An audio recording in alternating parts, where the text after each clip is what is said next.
Olá, pessoal, sejam bem-vindos a mais um vídeo aqui do meu canal, mais um episódio aqui do nosso podcast sobre as águas. Então, esse podcast acontece todas as semanas, todas as terças-feiras, né? Às 8 horas da noite, a gente tem um novo episódio aqui para vocês, tá? Dentro desse episódio, a gente convida, então, profissionais que atuam na área de águas, de recursos hídricos, hidrologia, hidráulica, etc., a gente fazer um bate-papo, né, sobre as oportunidades, sobre as dificuldades, sobre as experiências do profissional na área, tá? Então, seja muito bem-vindo. Hoje nós teremos o nosso 6º episódio, já fizemos aí diversos episódios do podcast sobre as águas. Se você ainda não assistiu, visita o canal aqui depois e vê a playlist lá do podcast sobre as águas, que lá nós temos todos os episódios gravados para você assistir, tá bom? E no episódio de hoje, né, tive aí a oportunidade e a honra de convidar um grande amigo meu também dessa área de águas, né, que já tem atuado aí há muitos anos nessa área, tem muita experiência. Então, queria colocar aqui na sala para compartilhar com vocês. Coloquei aqui o Zé Augusto, mas eu vou ser bem informal, né, Guto? Mais conhecido como Guto aí para os mais familiares, né? Então, Guto, mais uma vez, muito obrigado aí pelo seu sim aí de poder participar, de poder compartilhar sua experiência com a gente aqui no canal. Sei que sua rotina aí, como a gente estava conversando aqui no off, né, bem corrida, bem assim, cheia de tarefas e tal, até pela a sua posição hoje, né, que você está atuando, né? Então, assim, com certeza tem muita coisa para fazer, muito pepino para resolver. Então, agradeço ao quadrado aí o seu sim, seus 40 minutos aí que você vai disponibilizar para compartilhar um pouco da sua experiência. Então, muito obrigado e vou passar para você se apresentar aí para o pessoal, então. Boa noite, Zé. A honra é minha, né? Trabalhar ter o parceiro Zé como parceiro, né? Eu sou um grande fã do trabalho do Zé. Às vezes, quando eu tenho dúvida, eu vou lá nos blogs do Zé para dar uma olhada como é que a gente monta uma planilha, coisa assim, porque o Zé realmente trabalha bem isso daí. Bom, Zé, como você falou, meu nome é José Augusto, mas todos me conhecem como Guto. Eu tenho já alguns anos aí de carreira, né, na área, estou na área desde 1998. Sou engenheiro civil de formação, né, engenheiro, né, civil com ênfase em infraestrutura urbana pela Federal de São Carlos, e atuo no DAE, no Departamento de Águas e Energia Elétrica. Também atuei na Secretaria de Recursos Hídricos, Saneamento e Obras, depois Secretaria de Energia e Saneamento, e aí voltei ao DAE desde 2008, eu estou no DAE de volta, e sempre atuando nessa área de águas aí, água, né, recurso hídrico, enfim, resolver problemas e tudo mais. O problema é o que nunca falta nessa brincadeira, né? Então, a gente está sempre aqui para trabalhar e tocar para frente o terror onde é necessário. Maravilha. Ô, Então, Guto, até entrando já no que você comentou, né, que você atua no DAE e tal, como que você classificaria hoje a sua atuação, né, no mercado, no DAE? Você é um gestor nessa parte de recursos hídricos, você também atua fazendo projetos, visitando obras, acompanhando obras, é um pouquinho de tudo? Só passa para o pessoal aí entender um pouco melhor. a gente fala aqui no DAE, você não tem direito de escolha. Você não tem direito de escolha. Você poderia muito bem ser projeto, planejamento, tal. Hoje nós atuamos em todas as frentes, e eu acho que isso é uma das maiores riquezas de trabalhar, por exemplo, num órgão público como o DAE.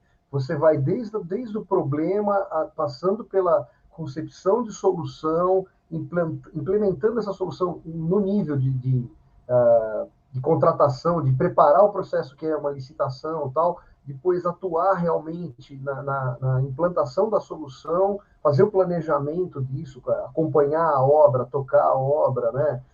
Ver os problemas, os perrengues do dia a dia, tal, até a entrega para a população. Eu falo que eu não sou, eu não estou entregando uma obra para um governo, eu estou entregando uma obra para a população. A população, o fim último da gente ser é exatamente a população, Zé.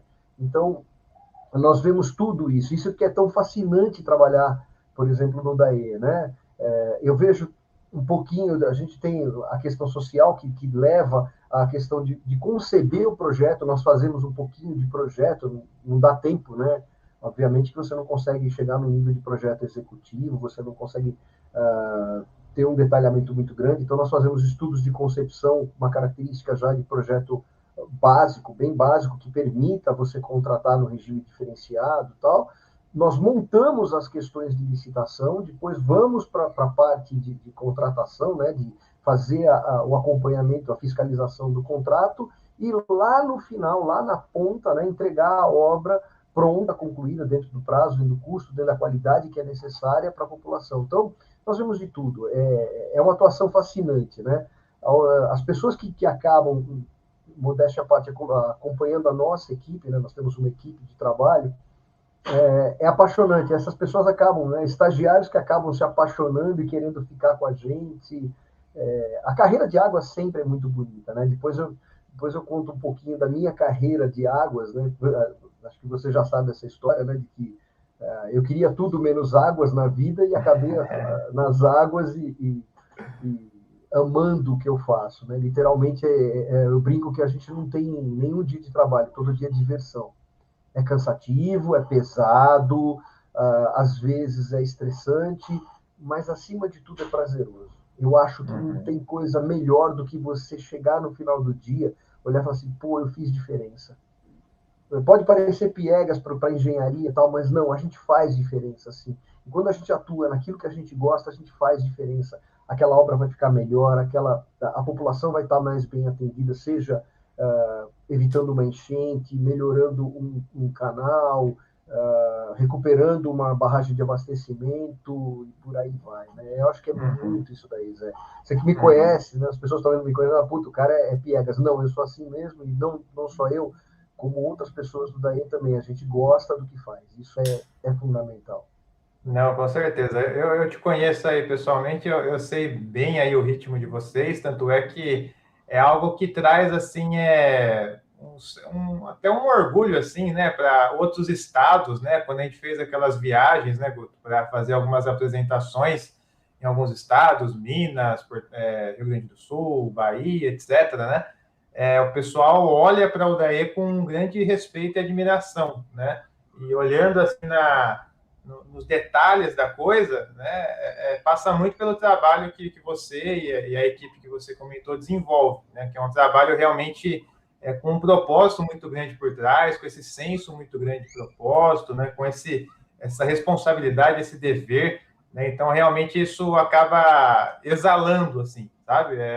Acaba exalando. Você falando, quem tá assistindo já vai perceber, eu que conheço você pessoalmente sempre percebi. Então, é algo muito louvável aí do trabalho de vocês, que hoje, Guto, até entrando um pouco no tema do podcast, que é batimetria, né, estudos geológicos, né, a gente sabe que hoje em dia, né, nós temos ali um avanço grande tecnológico entrando na engenharia, e isso passa pela batimetria também, né? Você que domina aí vários aparelhos que de vez em quando você compartilha algumas informações, né? Hoje, para você, a batimetria e a hidrologia fazem parte da sua rotina, fazem parte do seu trabalho? Qual que é a importância dessas duas áreas aí nas suas tarefas aí no DAE? Olha, isso é fundamental. Hidrologia sempre, né?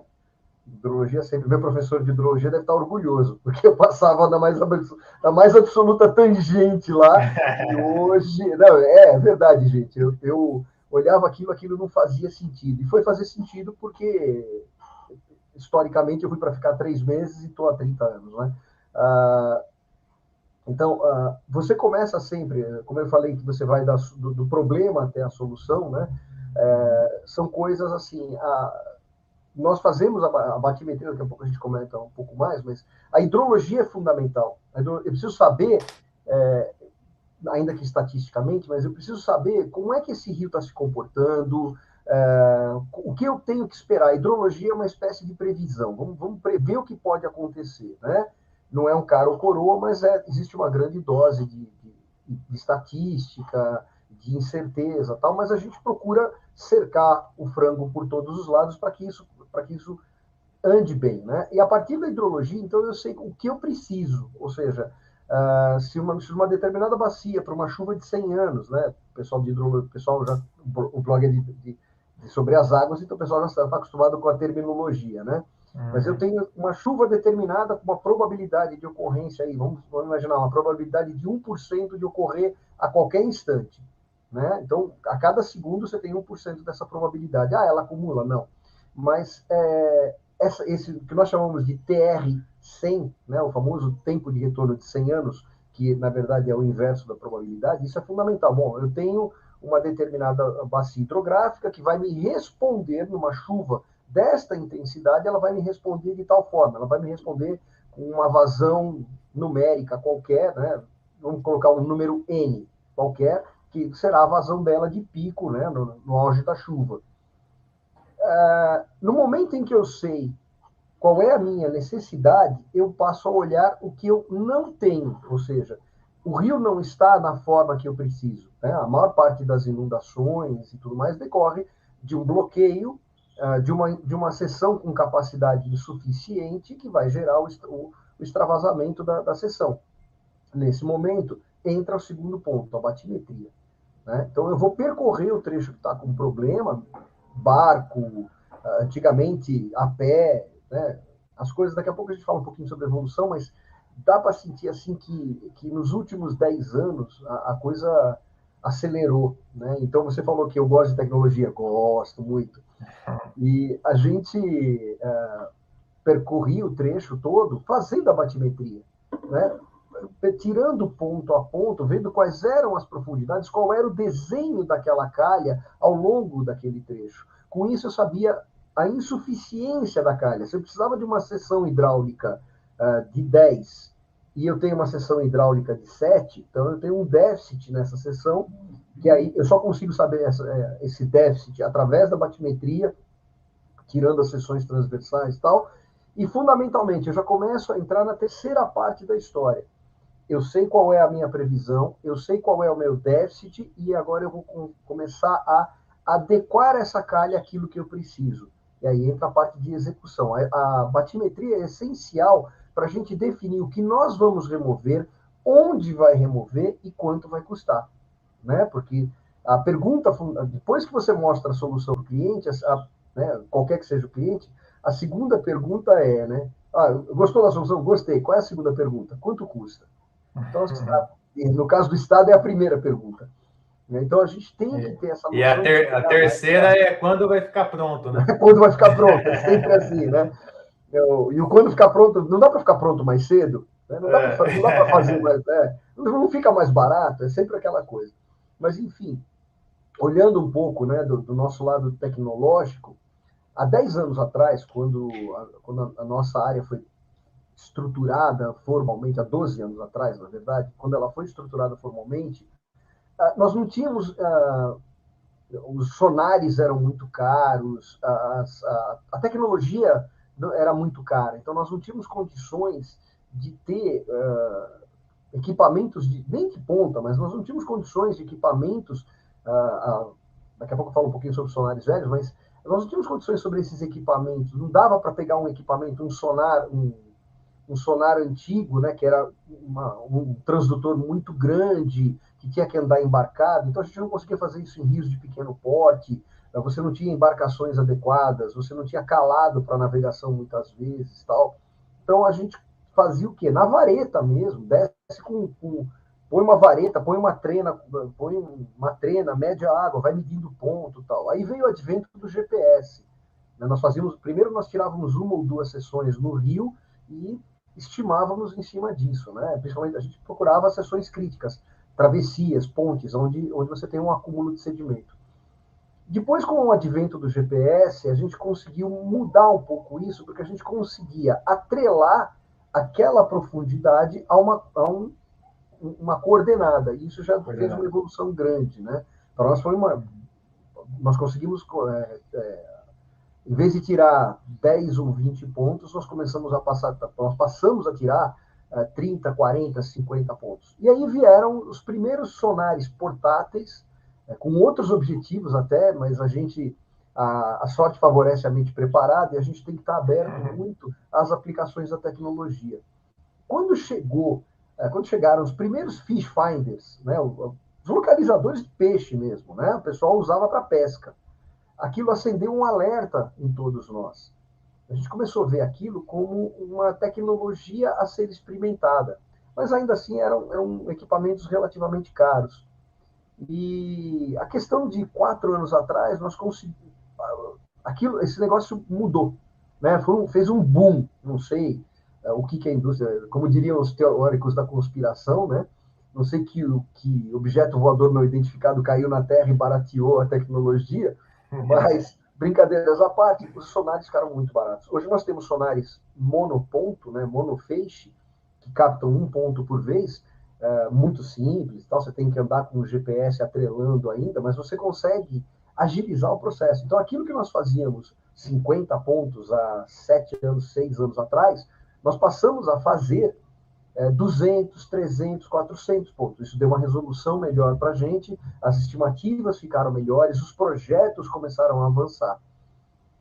E a questão de 3 anos atrás, 4 anos atrás, os sonares multifeixe, os sonares de varredura, né, laterais, eles começaram a ficar cada vez mais baratos, eram sonares de tela, sonares coloridos, já com os GPS integrados. Então, apertar um botão fazia toda a diferença, né? Porque ele já grava a coordenada e a profundidade. Então, ele grava X, Y e Z.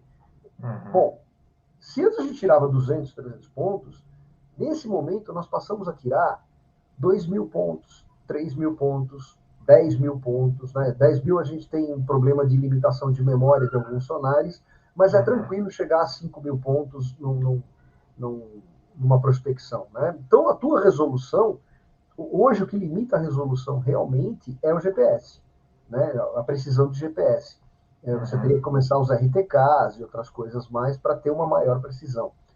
Aí você me fala, mas vale a pena? Bom, se você precisar de um negócio de altíssima precisão, vale a pena. Se você precisar de um negócio dia a dia, como o que nós fazemos, o GPS, os sonares normais com precisão aí de 2, 3 metros, são para lá de suficientes, porque a precisão vertical deles é bem pequena. A precisão deles é coisa de 2, 3 centímetros de precisão vertical, ou seja, a profundidade fica no intervalo de 5 centímetros, 3 centímetros, tal. Com um pouquinho de cuidado você chega a 1 centímetro. Ah, mas o sonar, não sei das quantas, tem uma precisão de 1/10 de milímetro. Ok, custa 2 milhões, 3 milhões de reais, e é muito caro. E é difícil de embarcar, porque o transdutor dele é grande, né? O emissor de sinal deles é quase de 1 metro de comprimento, ele tem que andar numa embarcação própria, tem um monte de interferências, você tem que estar na embarcação com o receptor de sinal, que é um notebook, e aí você precisa de um notebook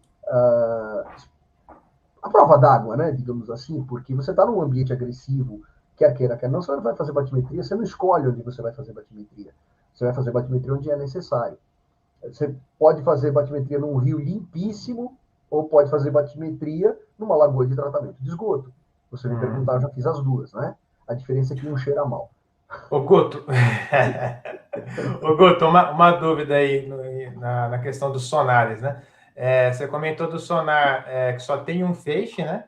E o sonar tem multifeixes, né? Que você comentou. Isso. Para a galera ter uma noção, assim, qual a média de valores que a gente está falando desses dois equipamentos? E uma segunda dúvida, esse multifeixe, né? Que já tem o GPS integrado e tal, ele é portátil também? Ou ele portátil. Já é um trambolho maior, algo do tipo? Como que é essa Não, é portátil.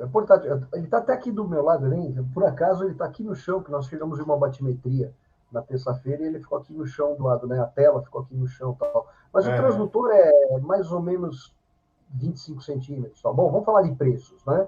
Para você ver como caiu a coisa. O nosso primeiro sonar de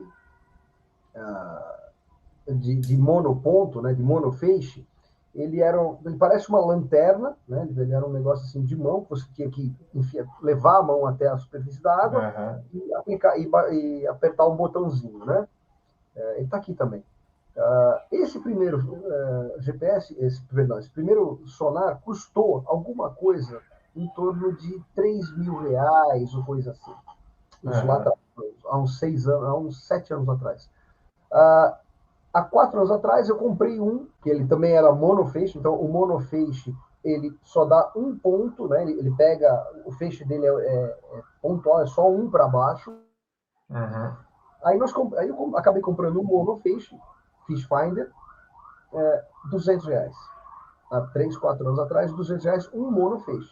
E Caraca. pouco depois, né, não, R$ 200, entrega em casa ainda, né? O correio entregou na minha casa.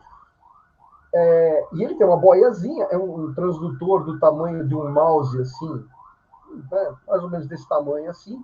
Aham. E, e aí você compara, na época, um sonar multi-feixe, né, de feixes de laterais, assim, ele tem o que nós usamos são 2 feixes laterais. Ele estava na casa de 9.000, R$ 10.000. Era um investimento até relativamente alto. Hoje, esse mesmo sonar está R$ 3.000. Caraca, tá. O Chegou, preço que era caiu o monofeixe, né? para estar no preço do monofeixe de alguns anos atrás. Uhum. E agora, e aí já tem um novo modelo, que nós estamos tentando conseguir um agora para experimentar, que não é mais varredura lateral, ele é orbital. E o transdutor dele é tão pequeno quanto o primeiro monofilamento, o monofeixe que a gente tinha. Uhum. Ele, em vez dele varrer para baixo, fazendo varreduras assim, ele faz uma varredura de órbita. Né? Ele vai Caraca. circulando, o feixe dele é circular. E ele faz a tradução em imagens e tal. E detalhe, a resolução dele hoje, os nossos sonares eram resolução VGA padrão, aquelas coisas mais antigas tal. A Uhum. resolução dos novos, resolução em termos de fundo mesmo, né? Ou seja, de imagem de fundo, a resolução de alguns sonares chega a 4K. Quer dizer, Caramba. no espaço de 3, 4 anos, a coisa estourou, evoluiu Exponencial, né? exponencial. Hoje você tem sonares do tamanho de uma bolinha, um pouco maior que uma bolinha de tênis. Eu sei, o tamanho seria softball, né? Mas eu não sei se todo mundo está acostumado com o softball, que é uma bola um pouquinho maior. Uhum. Parece que as bolinhas de massagem. Esse sonar, você pode lançar ele na água, tá? Você joga essa bola na água, claro, com um fio de guia, coisa assim, e ele vai transmitindo para você por Bluetooth e por Wi-Fi, tem modelos Bluetooth e Wi-Fi, e você literalmente lança e puxa. E ele tem o GPS integrado e tudo mais, só que ele não tem tela. A tela dele está no teu celular. Ele transmite para o teu celular. Então, o aplicativo fica Entendi. no teu celular e você vai mapeando do mesmo jeito que os outros. Então, vamos imaginar um lugar onde você não consegue entrar com um barco, ou que você está com uma pressa grande de fazer o teu levantamento e tal. Uma das ideias que a gente tem é assim, você prende 2 varas de pesca, joga um cara de um lado, o outro do outro, e você fica brincando de pescar o sonar. Um puxa para um lado, né? Vai fazendo a varredura, terminou, ele se desloca, você se desloca e você puxa de volta. Ele vem gravando esses pontos. Quer dizer, aquilo que você precisava, eventualmente, né, para uma lagoa de tratamento de esgoto, por exemplo, você economizou o operador. Né? Uhum. Você economizou o operador? Não, você economizou a saúde do operador, desculpa. Vamos Uhum. colocar a coisa num termo melhor. Porque como é que era feito? Qual era a forma anterior? O cara tinha que entrar na lagoa de tratamento, lógico, com algumas vestimentas tal, e ir fazendo a medição na vareta, ou até no sonar, mas ele está exposto. E isso durava, por exemplo, na vareta, eles demoravam 14 horas para fazer um levantamento de uma lagoa de esgoto. Não muito grande, uma lagoa razoável. Uhum. Em termos de evolução, nós fizemos o levantamento da mesma lagoa para validar processos e essas coisas. Nós fizemos o levantamento dessa mesma lagoa, que eles demoraram 14 horas, nós fizemos em 40 minutos. Um Caraca. tremendo de um ganho. E se eu levar, só que nós estávamos dentro de um barco, expostos ao mau cheiro, expostos a vetores de doenças, tal. Graças a Deus ninguém se feriu, não teve grandes, né, consequências, ou seja, só o mau cheiro mesmo, mas Uhum. é uma exposição desnecessária. Com um sonarzinho desses de bola, Você põe um operador de um lado, outro do outro, vai indo e voltando e marcando os pontinhos, acabou o problema, ele não está exposto, ele está fora. Tirou da água, lava, desinfeta, pode guardar na caixa. Você dispensou o barco, você dispensou o motor, você dispensou o combustível. Então, para para levantamentos assim, em lugares que você tem condição de ter visão das duas margens, esses sonares são excepcionais. Claro, você vai fazer um trecho muito grande de rio, né? Vamos imaginar um rio. Eu vou citar nominalmente um caso aqui, o Rio Preto, em Peruíbe. Era um trecho, né? A gente ia da Foz, no mar, até mais para cima. E nós precisávamos de uma resolução boa, mas nós fomos com um sonar mesmo, um sonar multifeixe de varredura lateral, de barco, com motor, né? Todo mundo com protetor solar, boné, não sei o que lá. Para vocês terem uma ideia de produtividade, num caso desses, numa condição favorável de navegabilidade, você nunca navega em linha reta, você trabalha em zigue-zague, porque a varredura lateral, você precisa ter os pontos, né? Você vai pegando os pontos de volta. Nós tínhamos uma produtividade aí da ordem de 1 km por hora, tá? Com zigue-zagues de 50 metros. Tá? Então, como é que é feito esse zigue-zague? Você sobe, por exemplo, você sobe na estaca 50, 150, né? 50, 150, 250, perdão, 0, 100, 200, por exemplo, e volta nas meias estacas. Você volta nas 150, 50 e por aí vai. Então, você está cruzando, você tem um cruzamento bom de pontos aí, tá? Então, 1 km por hora não é uma baixa produtividade, é uma produtividade bastante adequada. Com esse novo sonar, veja como a coisa evoluiu. Esse orbital, você não precisa mais pegar os pontos. Você não precisa ficar marcando o pontinho dentro do aparelho.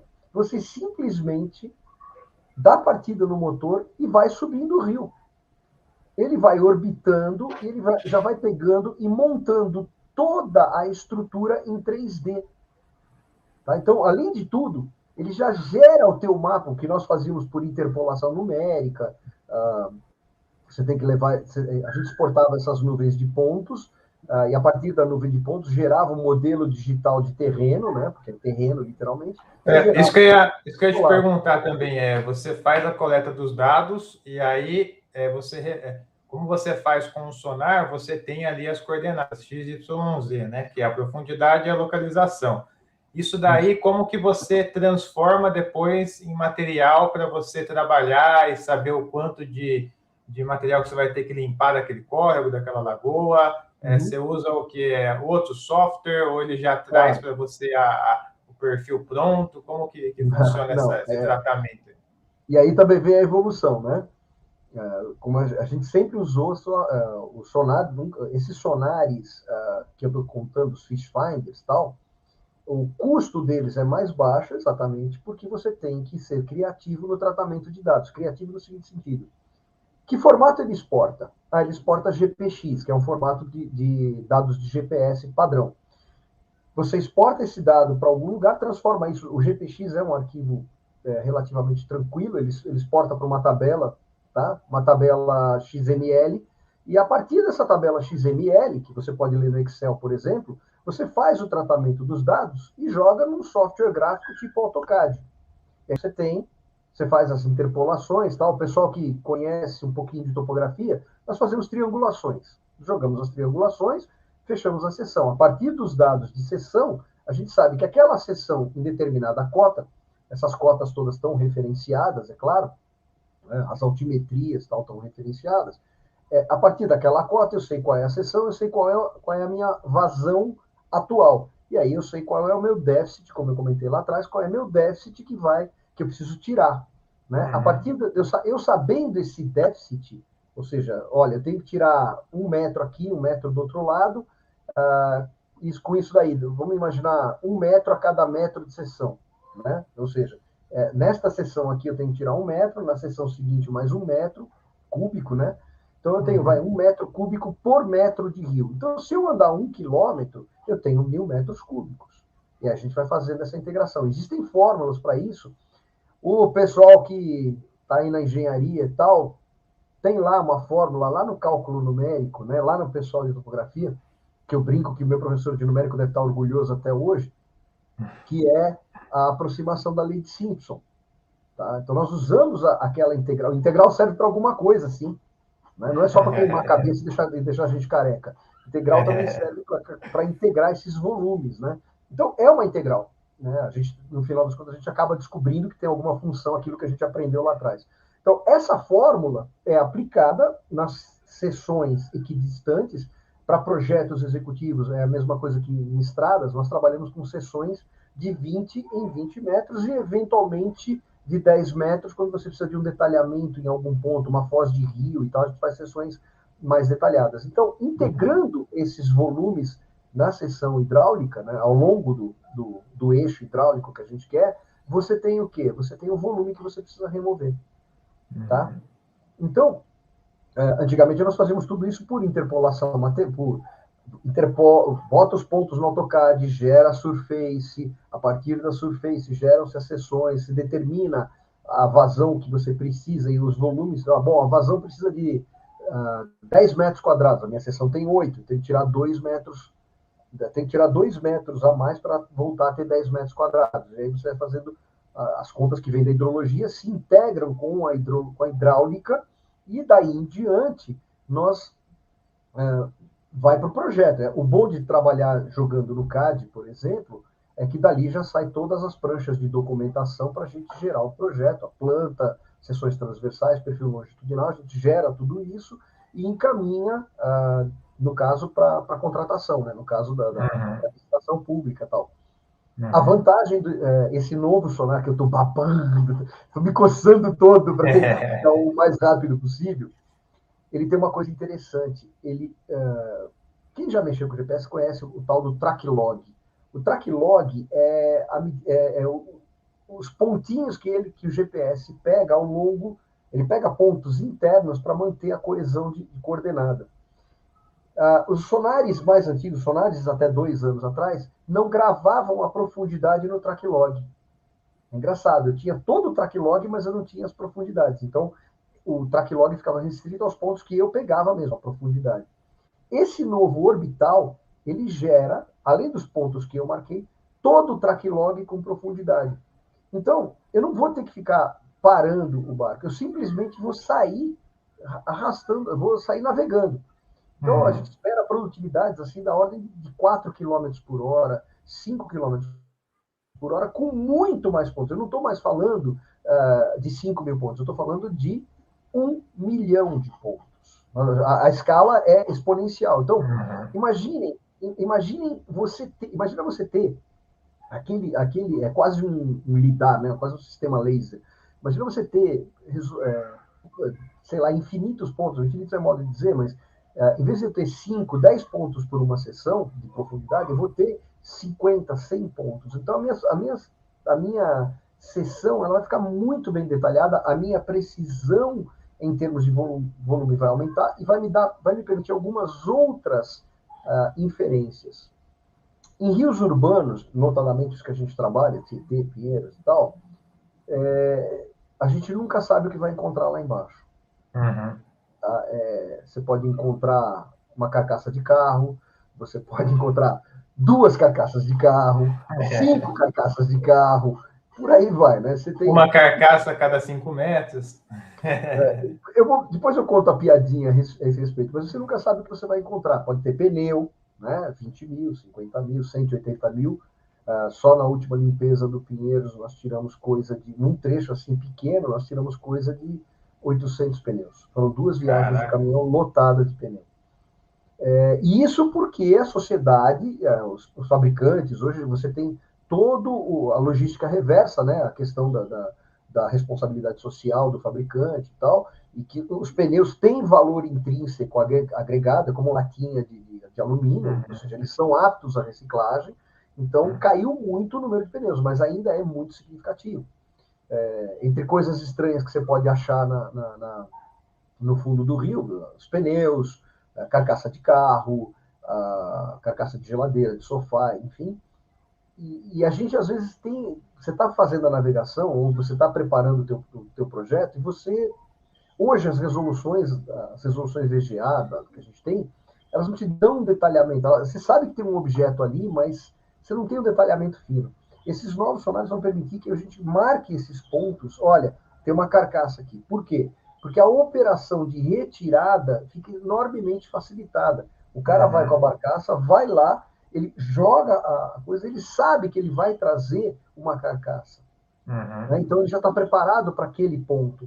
Já mapeou, né, aquele ponto, né? Está mapeado.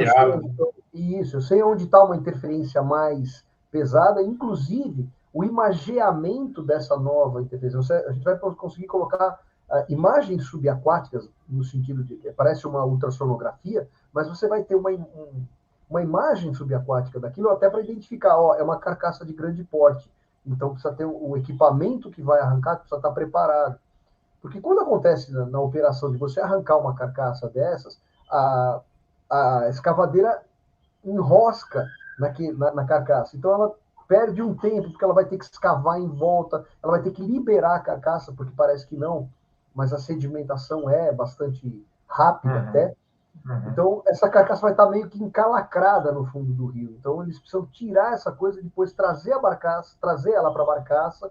É uma coisa que ocupa volume, então é melhor não ocupar a barcaça, não misturar essa carcaça com um material de desassoreamento. Então é uma viagem específica, é como se fosse uma pré-limpeza, assim. Digamos, a gente mapeando esses pontos com mais precisão, a gente vai ter um ganho de produtividade maior, porque eles vão naqueles pontos, arrancam essas carcaças, depois vem fazendo a limpeza de rio. No fundo, tá? Então a nossa ideia, por isso que eu tô me coçando, né, para ver, deve estar em torno, ele ainda é o orbital, hoje ainda os mais caros aí, de 9 polegadas, tal, eles estão na casa de 7 a 8 mil, não é tão caro, mas também ainda, né, a gente tem outras questões aí envolvidas nesse caminho, mas em breve... Não vou dar uns 3 meses para você aparecer com esse daí. Aí eu ia falar isso, você me convida, eu apresento aqui para vocês as imagens e tudo mais, né?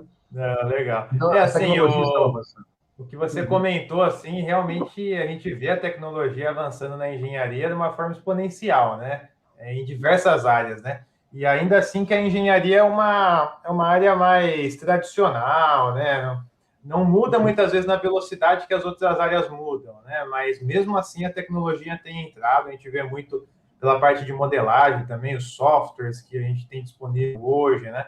Para fazer as modelagens, geoprocessamento, né? O QGIS, ArcGIS. Então, assim, realmente é um caminho sem volta. Não é diferente na batimetria, pelo que você está falando, né? Esse avanço dos equipamentos, né? Esse equipamento que você vai aparecer na semana que vem já, com esse orbital aí. Calma, Zé, calma. Na verdade, assim, é que hoje nós trabalhamos com muita coisa, né? Uma das coisas, até ainda é um sonho, vamos falar de sonhos mais distantes, né? Sonhos na casa de 4 milhões de reais, para colocar um número alto, assim. Existem equipamentos hoje que dispensam até o sonar, né? Que são os equipamentos lidar aeroembarcados, né? Ou seja, eles vão por drone. Nós fizemos um projeto na época no DAE para tentar comprar um equipamento desses, mas para se ter uma ideia, não é um dronezinho pequeno que vai voar. Isso daí é um drone de 2 metros de diâmetro, um drone de 8, é pesado. O drone custava 150 mil euros, só o drone, 150 mil euros. Então você já vê onde a escala muda. E ele transportava uma caixa, né, basicamente grande, um pouco maior que uma caixa de sapatos, eu diria quase que uma geladeirinha de isopor, assim, com um laser verde. Ele tem esse sistema, é um sistema LIDAR, né, que é um sistema ele fica varrendo o tempo todo, né, com um facho de laser que vai varrendo e de volta, tal. Precisão, 10 pontos por segundo.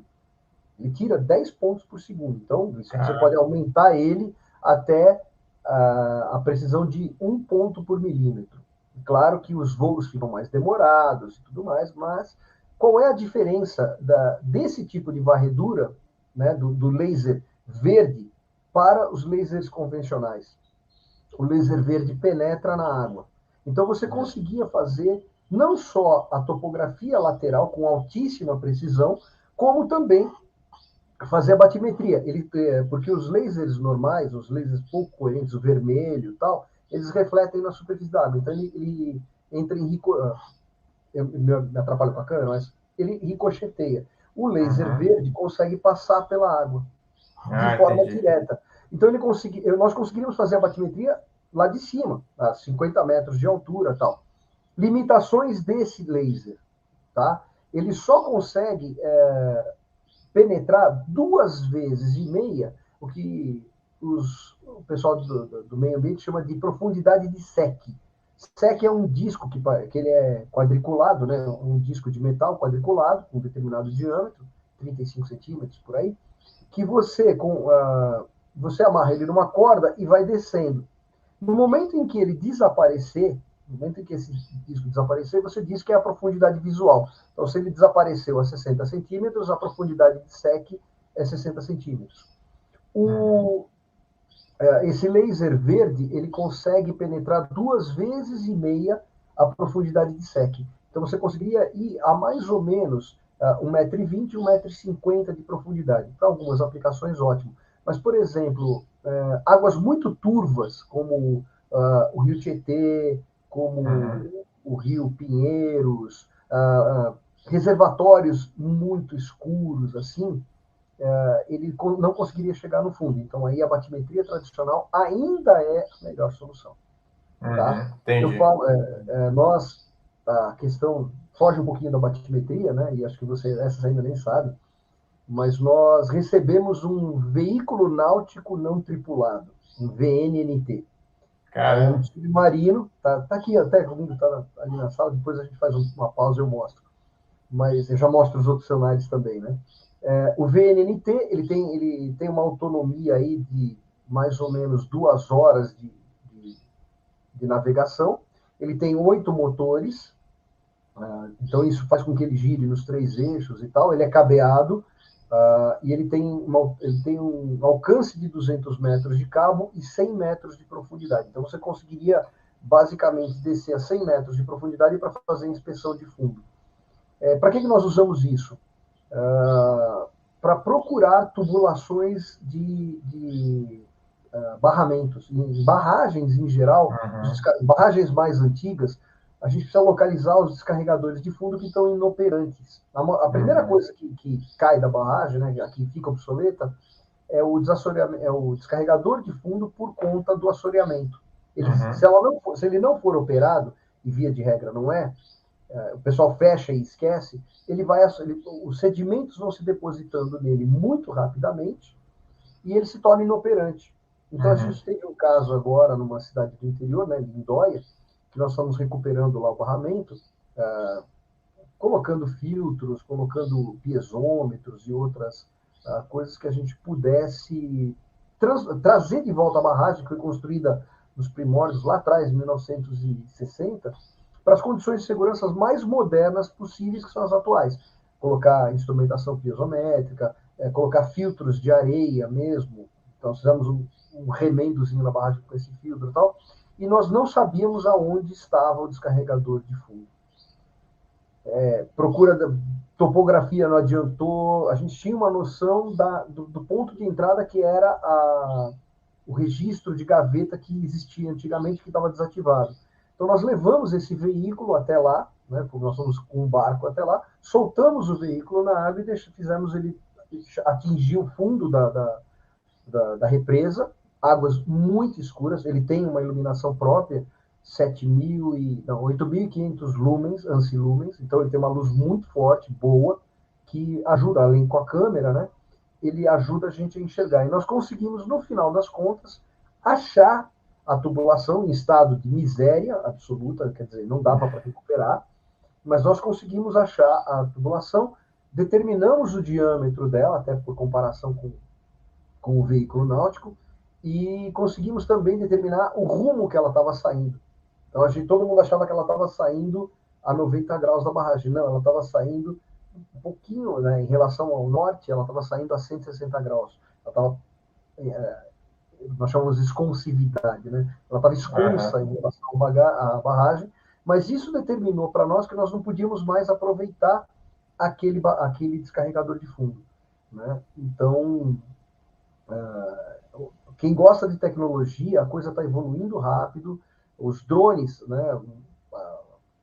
Nós recebemos o nosso primeiro drone, né, da equipe, a questão de 8 meses atrás, e agilizou os nossos trabalhos assim tremendamente, coisa que nós demorávamos 10 dias, porque eu tinha que ir lá fazer uma vistoria, depois mandar a topografia para o local para poder resolver, fazer um levantamento topográfico e tal. Hoje, a gente já sai de lá com a topografia. Ah, mas não tem precisão. Tem. Para você começar a fazer o estudo de concepção, para você começar a ver desníveis e essas coisas, os drones têm precisão. E a nova geração de drone que está saindo, ela não é mais o drone normal, esse drone com GPS de celular. Ela já é um drone com RTK, com o sistema de posicionamento Real-Time Kinematic, ou seja, posicionamento cinemático em tempo real. Então você pode estar em movimento que aquela estaçãozinha RTK em cima do drone, ela está te dando a coordenada real, sem desvio, sem nada. Tá? Então, quem gosta de tecnologia, o futuro é esse. Tá? Zé, faz uma pausazinha, 2 segundinhos, eu vou pegar os sonares. Pode pegar, vai lá, pode ir lá pegar. A gente edita aqui, tá bom? Tá bom. Só um pouquinho. Bom, pessoal, enquanto o Guto vai pegar lá os aparelhos, né, para a gente ver aqui os aparelhos, queria lembrá-los aí também que na nossa próxima quinta-feira a gente vai ter uma aula técnica aqui no canal às 8 horas da noite, tá certo? Então, na semana passada nós tivemos uma aula também voltada ao escoamento de base. Se você não viu essa aula, que tem a planilha, que tem todo o passo a passo, os métodos, né, dá uma olhada depois no canal aqui nos vídeos para que você possa assistir. Nessa próxima quinta-feira, às 8 horas da noite, nós teremos também mais uma aula técnica de métodos, né, hidrológicos, de cálculo, de vazão, tudo que está debaixo do guarda-chuva de recursos hídricos, tá certo?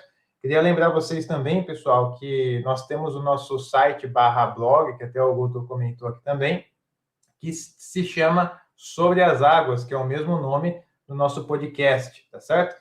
Então, você entra no site sobreasaguas.com e você acessa esse site /blog, onde você tem acesso a diversos artigos que eu postei, né? Então, eu vou postando semanalmente esses artigos, tá certo? Então, toda semana eu posto um artigo novo, pode depois visitar esse site e ver o artigo. Ele ajuda bastante na questão de você recuperar, pesquisar informações, ter como consulta, né? Você dá um Ctrl F lá, você já consegue acessar esse material, tá bom? Então, sobreasaguas.com. Voltamos aqui com o Guto. Conseguiu pegar, Guto? Consegui. Vamos para os comerciais aqui. Não. Eu vou fazer assim, ó. Pronto.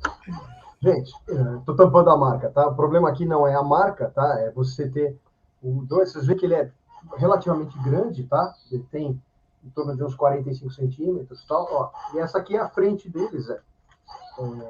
Obrigado, Zé. Essa é a frente dele, ó. Tá? Aqui no centro é a câmera, os 2 LEDs e os motores que vocês estão vendo. Então, a conexão é feita pela parte superior. Aqui tem um cartão de memória que fica residente nele, ele transmite as imagens. E aqui é o cabo de conexão, que depois é preso aqui atrás. Esse cabo, Zé, ele é muito legal porque ele é fininho e muito, muito leve. 100 metros de cabo pesam 75 gramas. Então, é de outro mundo a coisa, né? Então, isso aqui é o que a gente tem usado para fazer uma inspeção subaquática. A primeira versão desse brinquedinho, ela foi utilizada para você fazer a inspeção em navios, né? Tá? Então, pessoal, para você fazer a inspeção antigamente, você tinha que tirar o navio da água, colocar na doca seca e fazer a inspeção do casco. Hoje, uma das aplicações, quem quer ganhar um pouco de dinheiro com isso daí, né? Tá na moda iate, né? O Brasil nunca vendeu tanto iate na vida. Eu ainda não tenho o meu, é claro, mas tá a caminho. Brincadeiras à parte, você consegue... não é um brinquedinho tão barato aí, tá na casa de uns 30, 35 mil reais um desses. Mas ele abre uma série de oportunidades. Por exemplo, inspeção de tubulações submarinas, subaquáticas, inspeção de cascos de navio. Então, para você fazer uma inspeção de um iate, por exemplo, você tem que remover ele da água. Imagina tirar um iate de 30 metros da água, que são os 35 metros e tal, que tem bastante até no Brasil. Você imagina você tirar o custo de tirar esse equipamento da água. Então você vai lá, joga esse submarino, ele vai fazendo, ele tem uma função inclusive específica no manual dele, que você aperta, você habilita essa função e ele já vai fazendo o relatório para você, ele vai posicionando as imagens de acordo com a posição do casco em que você vai indicando que está. Tá? Então, é assim, fantástico. Ele tem um outro negócio que ele não tá preso nele, mas ele tem uma garra, né, uma garra de marcação, que é para você pegar objetos. Então, se você está trabalhando no fundo, você vai lá, viu alguma coisa que, putz, isso aqui me interessa, por exemplo, peraí, o que é isso aqui? Você vai com a garra, pega esse objeto e consegue trazer de volta. Ou você pode substituir essa garra com uma concha, para mostrar um sedimento do fundo. Esse procedimento, por exemplo, em outros países já é comum. Aqui no Brasil, nós vamos ter que conversar com a CETESB. Eu preciso levar essa tecnologia para eles, para que eles admitam, porque hoje a CETESB você tem que soltar para caracterizar sedimento, você tem que usar a concha, levar lá no fundo, a concha tem que ter tanto peso, não sei o que e tal. Só que isso exige que o operador esteja embarcado, o cara tem que ter força no braço, porque a concha é pesada, 3, 4 quilos. Você imagina você tirar 10, 15 amostras, nem sempre a amostra sai na primeira pancada de fundo. Então tem essas coisas. E esse sistema, você pegaria não só o sedimento de fundo, mas também o sedimento quase que sobrenadante, com um pouquinho. Né? Você vai ali, você pega aquele sedimento, que quando o amostrador chega, esse sedimento vai embora. Para quem não sabe, desassoreamento, fundamentalmente, é retirada de areia. Ela pode ter algum tipo de fino tal, mas a gente não consegue tirar os coloidais, a gente não tira siltes e argilas, tá? Os estudos que nós fizemos, principalmente no Tietê, mostram isso. Que as areias que nós tiramos lá, ou o que nós removemos do fundo é areia.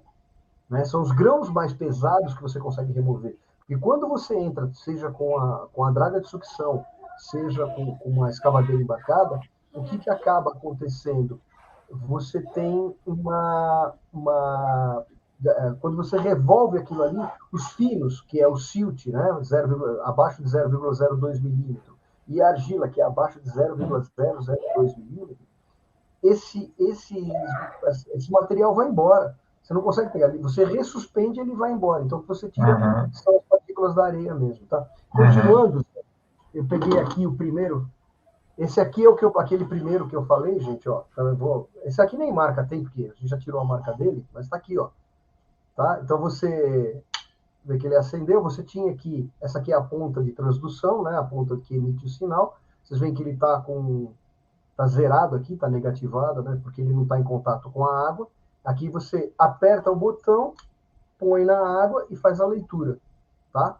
Então, isso aqui foi o primeiro que a gente usou, tal. Isso aqui, venhamos, você vai ter que chegar muito perto da água ali num Rio Pinheiros, por exemplo, né? Ou no Rio você vai ficar a sua mão lá na água, né? Não, você põe e não tira mais, né? Dissolve. Então, quanto menos a gente se expor, melhor. Essa é o que a gente tem feito. E esse aqui, ó, é o transdutor. Deixa eu ver se eu não estou de cabeça para baixo. Tô. Né? Não vou fazer propaganda, tá, Zé? Porque não é a propaganda que importa, tá? Esse aqui é um 9 polegadas, tá, gente? Aqui você tem as funções... deixa eu pegar aqui. Você tem as funções básicas dele, ó, tá? Aqui embaixo, nessa... eu tenho que pensar invertido aqui. Isso aqui é o marcador de ponto, tá? Aqui você tem um console de navegação, né? O joystick de navegação e outras funções internas dele, mas a gente usa muito este ponto aqui para marcar. Então, é uma tela de 9 polegadas. Ele também transmite os dados que ele coleta, ele transmite para um programa, né? No caso, é um programa proprietário desta marca, mas cada marca tem o seu programa proprietário, algumas mais evoluídas, digamos assim, do que outras. ele transmite os dados que ele coletou no formato GPX para uma rede Wi-Fi com o teu celular. E é dos teus celulares que você faz a exportação. Então, ele tem um mapa interno, né? E tem um mapa, e depois ele gera um mapa no teu celular, num aplicativo do celular. Zé, não sei se vai dar para ver aqui. Eu tenho ele aqui aplicado, mas eu não sei se vai dar para ver aqui. Deixa eu ver se eu consigo abrir uma coisa. Enquanto ele abre, a gente meio que discute isso, né? Hoje tudo é Wi-Fi, tudo é Bluetooth, tudo é jogado no celular. Então, vale a pena você ter um equipamento. Não estou falando do, né, do quadradinho, da maçãzinha, do aquilo. Não interessa o celular. Você precisa só ter um celular que tenha condições de receber esses dados, tá?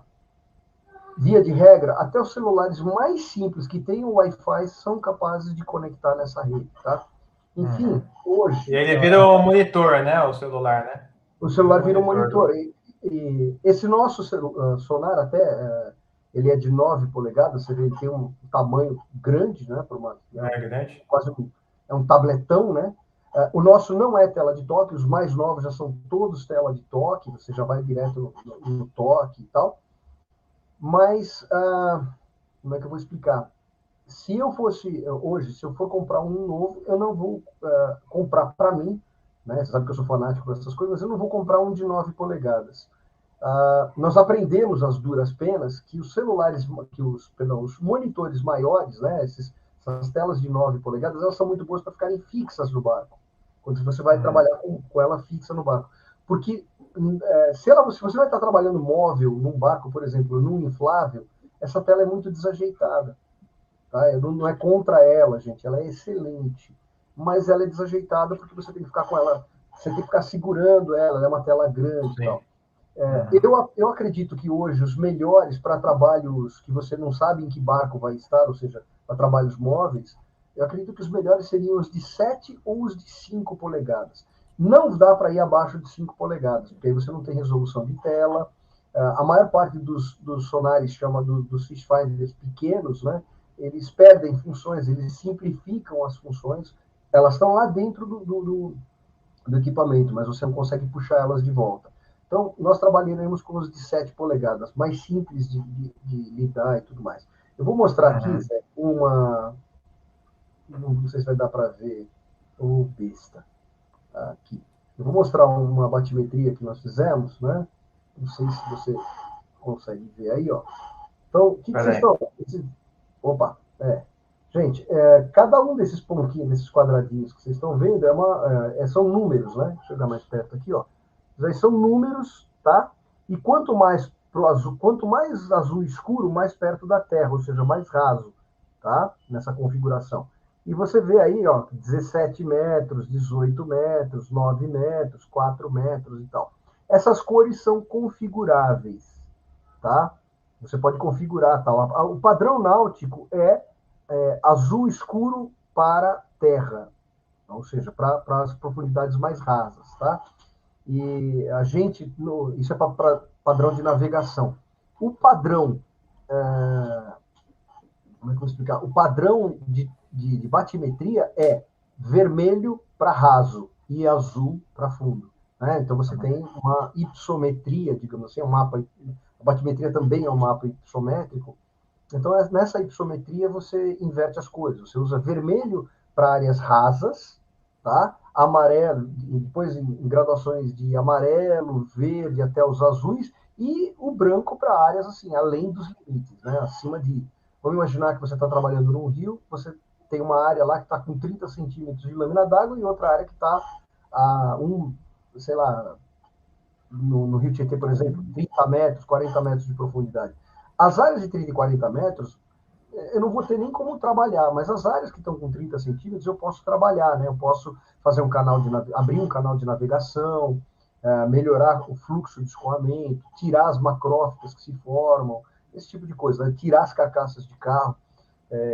Carcaça de carro, eu prometi uma piadinha, né? Então, você conhece, eu vou falar, é de um outro careca que eu vou falar, por acaso meu chefe, o Silvio, numa determinada ocasião, chamaram assim de emergência, vai lá porque leva uma escavadeira tal, porque não está dando para navegar, que não sei o quê, tem 2, 3 carcaças de carro lá que estão atrapalhando a navegação. Bom, saiu todo mundo batendo cabeça, levamos uma barcaça, blá, blá, aí começou. Então, tiraram uma, tiraram 2, tiraram 12, tiraram... Num fim de semana, nós tiramos mais de 50 carcaças de carro do rio. Nossa senhora, Não, caramba, não era à toa que não estava a navegando, frota inteira de carro lá. uma frota inteira. E o mais engraçado, né? Essas coisas são. É triste a gente chegar nessa situação, mas é uma piada porque a gente chega lá e olha e vai empilhando, e vai empilhando. Não, mas era para tirar 5, tiramos mais de 50 lá tal. E aí você tem um outro problema. O que fazer com isso? Né? Porque é uma carcaça, não é mais um carro, não é mais nada, é um pedaço de metal. Então, a gente teve que dar a destinação. No final, como todas elas tinham chassi ainda, tal, e são crimes não resolvidos, né? Ou seja, o carro foi roubado e desmontado, essas carcaças têm que ir, por exemplo, para a polícia técnica tem que ir lá fazer tudo aquilo e tem que levar para um pátio de armazenamento de veículos. Nossa Imagina senhora, o a transtorno. demanda que chegou lá. É mais uma demanda, né? Então é isso, gente. Eu acho que sim, batimetria, a hidrologia, né, o cálculo leva a questão da gente levantar a condição de campo, né? E depois a condição de campo, aquilo que nós vimos, vai gerar o projeto e por aí vai. Então é uma sequenciazinha. Normalmente a gente já vai preparado para isso. Quando a gente chega, não dá para ir 2 vezes no campo. Né? A gente tem procurado evitar isso, até por questões de acúmulo de serviço. Então, hoje eu estou atendendo o município, eu tenho mais 4, 5 na fila de espera, com urgência para correr atrás. Então, o que a gente fala muito é assim, a gente já vai preparado, já faz a batimetria e senta depois no escritório para fazer o cálculo da hidrologia, da hidráulica, né? Porque a gente, hidrologia, a chuva, hidráulica, a vazão, né? O que está escoando, tá? Batimetria, o que está faltando para a gente poder escoar. Então, é nesse sentido que a gente vai fazendo. Então. Mas Não, legal. é apaixonante, Zé. É Ô, apaixonante. Guto, assim, queria te agradecer aí mais uma vez, cara. Acho que você deu uma aula aí muito prática aí, né, Obrigado, de toda a obrigado. aplicação aí dos aparelhos, assim. Quem não conhecia nada de batimetria, com certeza assistindo esse episódio aqui, só o que você já explanou aí, já vai dar um passo à frente aí, ou 2, 3 passos à frente, né? Ainda mais pelo histórico que você passou do início, né, desde da varetinha até esses equipamentos mais modernos e outros que estão chegando aí, né? Então, assim, foi uma aula mesmo aí dessa área de batimetria. Chegamos aqui a mais de 1 hora já de episódio, então Você deixa eu uma hora falar. e 3 minutos aqui. Então, eu queria, assim, te Você também. agradecer muito aí pela didática. Eu sempre passo o pessoal também no canal nessa questão da didática, e você é uma pessoa que tem isso na veia, assim, né? Você é uma pessoa muito didática, muito prática, clara, assim, realmente é seu já isso, né? É seu realmente, assim, eu já percebi isso há muito tempo. E sempre quando você vai explicar alguma coisa ou dar uma aula, isso transparece muito em sua fala.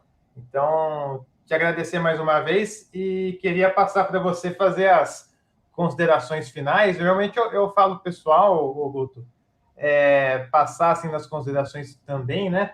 O que você aconselharia aqueles profissionais que estão iniciando nessa área de recursos hídricos, de águas, né, batimetria, hidrologia? O que você poderia aconselhar? Né? A gente sabe que a equipe aí do DAE, né, sempre está chegando gente nova e isso você já acaba fazendo dia a dia, né?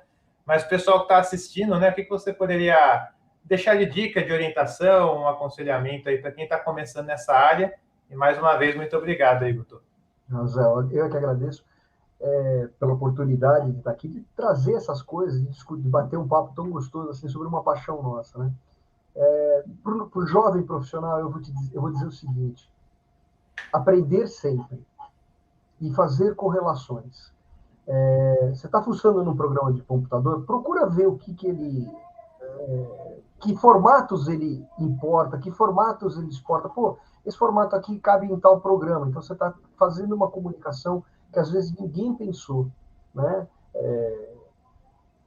Trazer do AutoCAD para o QGIS, do GPX, que é um formato de GPS, para o QGIS. Hoje, inclusive, já tem macros que fazem isso diretamente, então a gente já está ganhando algumas etapas no processo. Então, antigamente a gente fazia no Excel, depois exportava para o AutoCAD, tal. A gente já está passando direto para o QGIS. No QGIS se faz toda a manipulação e faz o caminho inverso, leva para o CAD. Então, a gente aprender sempre, ter a curiosidade.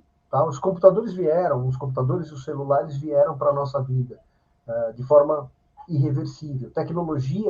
A tecnologia não vai substituir o homem, né? Porque o pensar ainda é nosso, né? Dar a solução ainda é nosso. Então, aprender sempre, questionar sempre no bom sentido, né? Por que isso acontece, observar os fenômenos e tudo, estar sempre atento e não desistir jamais. A nossa área, ela é apaixonante, talvez ela seja um mercado muito fechado, muito restrito, mas uma vez que você conseguiu entrar e conhecer esse mercado,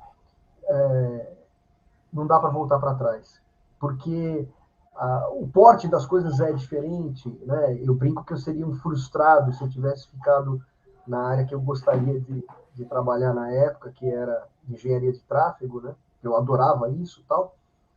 E acho que eu seria um frustrado, porque hoje eu me apaixonei pela água. Água é vida, sem dúvida nenhuma. Nós somos 100% dependentes de água e ar, o resto vem depois. E é apaixonante, não dá para descrever de outra forma. Então, não desistam. Se vocês gostam dessa área, se você gosta, nada é difícil. Nada é difícil. Às vezes eu tinha história pessoal, eu não entendia hidrologia, gente. Não entendia. Não conseguia entender que história era aquela de chuva virar vazão, e como é que era a bacia hidrográfica e tal. E eu peguei gente muito boa, tive a sorte de pegar gente muito boa no meu caminho, que me ensinou e me fez apaixonar. Então, o preconceito, né, o pré-conceito da coisa é sempre complicado. Então, aprendam sempre, entra de cabeça aberta em tudo. Porque aquela matéria é chata. Não vai assim, para quem está estudando, né? Para o profissional, puta, eu não gosto dessa área, olha com outros olhos. Dá uma chance. Dá uma chance, porque a vida é maravilhosa em todas as áreas. Não vou falar mal de predial aqui, nenhum. Quem gosta, tem que gostar do que está fazendo. E sigam esse caminho, que é por aí. Tá? Maravilha. Não sei se era esse o objetivo, mas... Não, é total, total. O que você Pessoal, comentou, eu também passo o pessoal no canal, Guto, que essa área de águas, né? A gente tem um mercado mais fechado, até em compartilhar informação. E essa é a ideia também desse podcast, a gente abrir mais o mercado, trazer mais informação, né? Então, dificilmente a gente vai ter uma aula hoje no YouTube onde você falou abertamente, deu essa aula aí de batimetria, né? Então, é um mercado que ainda é mais fechado, ainda tem muito essa questão, né, de cada um ter as coisas nas gavetas fechadas, né, e ninguém abrir, então tem muito disso, mas acho que é um mercado realmente, como você falou, que tem um propósito muito grande por trás, assim, quando a gente começa a atuar, a gente vai ganhando cada vez mais gosto, né, e como a gente tem pouca disciplina, na maior parte das vezes, nas graduações, a gente não tem tanto contato, né, então, tem uma ou duas de hidráulica e hidrologia e uma porrada de concreto, né? Então, já sai com uma cabeça mais voltada para um lado. Mas quando a gente olha para o mercado e começa a atuar e vê também que faltam profissionais qualificados nessa área, com esse conhecimento específico nessa área, né? É um mercado que é interessante e apaixonante, como você colocou bem aí. Então, acho que o que você colocou agora é bem condizente com o que eu acabo passando também nos vídeos e condizente até com esse podcast, né? Que é justamente abrir essas informações. Isso é condizente com a nossa postura profissional, que eu conheço a tua postura profissional, adoro a tua postura profissional. A gente tem grandes trabalhos aí, grandes parcerias de bater papo, de trocar figurinhas e tal. Só para complementar, Zé, em primeiro lugar, não se deve esconder. Porque, primeiro, se eu escondo para mim, ou se eu faço a coisa errada, o mercado alcança. Não adianta eu esconder essa descoberta é só minha. Não, a descoberta é da humanidade. Tá? Porque os caras vão descobrir dessa forma, de qualquer jeito e tal.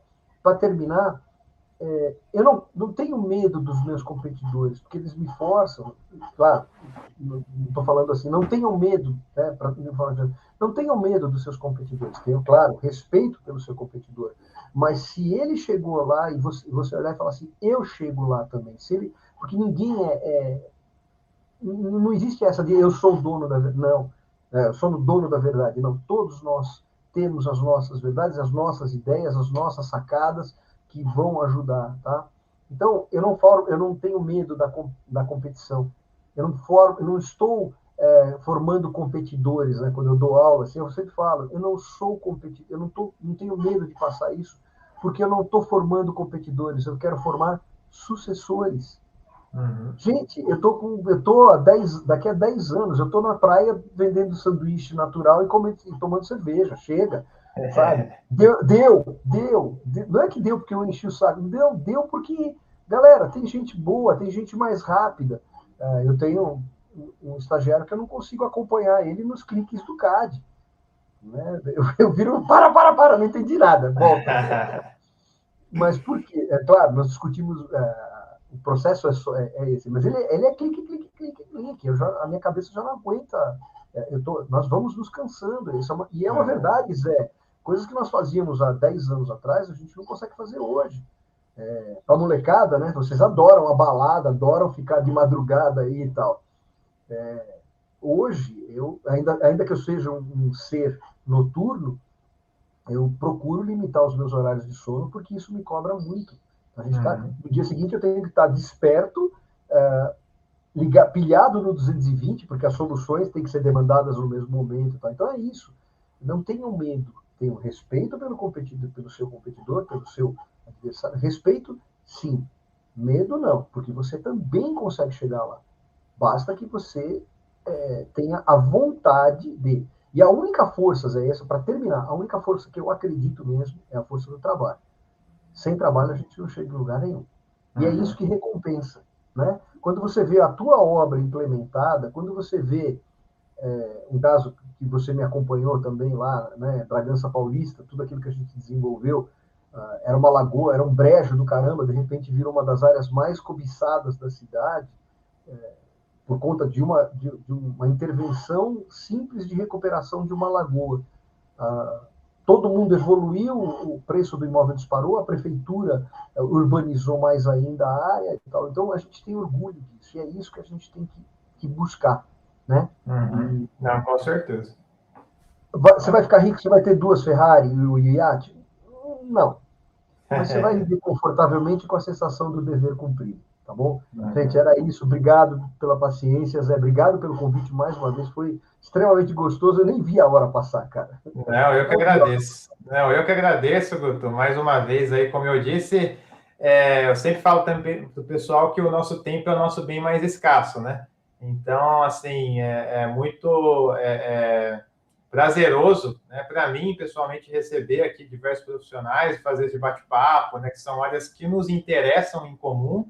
A gente acaba nem vendo o tempo passar, vira mesmo um bate-papo nosso aqui, né, trocar experiências, né, mas eu agradeço aí também a sua disponibilidade, sei da sua rotina hipercorrida aí também, e fica aqui a minha gratidão, e provavelmente a gente marque mais um aí para frente, que você tem muita experiência para compartilhar, muita coisa para a gente passar, para não ficar muito corrido também, né, mas agradeço mais uma vez.